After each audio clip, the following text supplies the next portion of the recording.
السلام عليكم ورحمة الله وبركاته. بسم الله والصلاة والسلام على الحبيب المصطفى سيدنا محمد صلى الله عليه وسلم. الواقعة اللي هنتكلم عنها النهاردة حصلت في وسيم في الجيزة.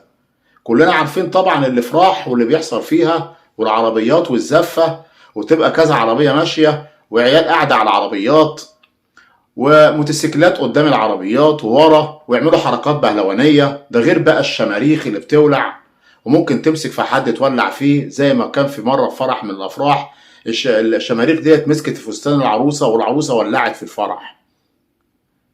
وطبعا ضرب النار، ولازم بقى قبل العريس ما يدخل الشقة بتاعته لازم بقى ضرب نار ضرب نار ورا بعض ورا بعض ورا بعض على طول. وهو بقى هي دي التحية بتاعت العريس، احنا بنحيي العريس.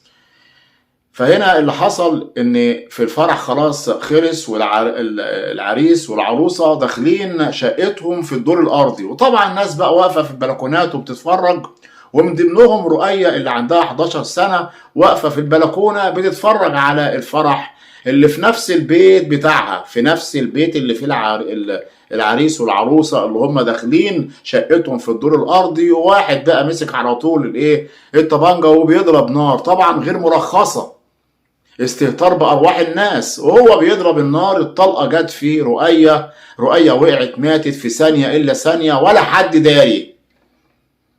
فرح بقى ودوشة ودنيا.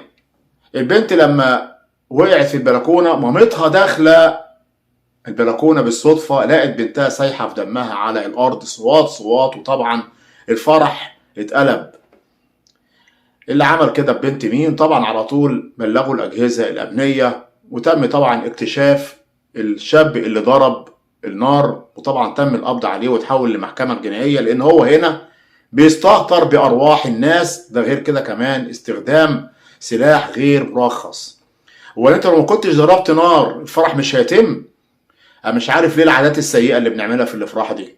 ليه الشماريخ ونقعد نولع والولعة دي ممكن تمسك في حد؟ ليه نقعد نضرب في نار ونزعج الناس لو في حد مريض او في حد تعبان؟ لا مش مشكلة، اهم حاجة الفرح يشتغل، واهم حاجة احنا بنحيي العريس والعروسة، بنعرف المنطقة كلها ان هنا في فرح. طب ما الناس عرفت خلاص، لازم بضرب النار؟ وايه ذنب البنت اللي راحت ديت؟ ضحية واحد مستهتر ضرب طلقة جت فيها، وقعت في الحال ماتت. ربنا يصبر اهلها. وواقع طبعا محزنة جدا.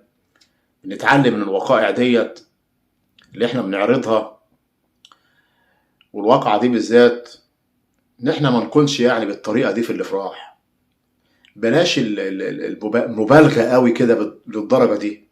خلاص الفرح تم ومية مية، تبارك العروس والعريس والعروسة ويخشوا بيتهم وخلاص. مش لازم ضرب نار، ولا لازم اي حاجة فيها نار ولا شماريخ ولا كلام من ده. لله الامر من قبل ومن بعد. بشكركم جدا، بتمنى من حضراتكم الاشتراك في القناة، تفعيل زر الجرس، والسلام عليكم ورحمة الله تعالى وبركاته.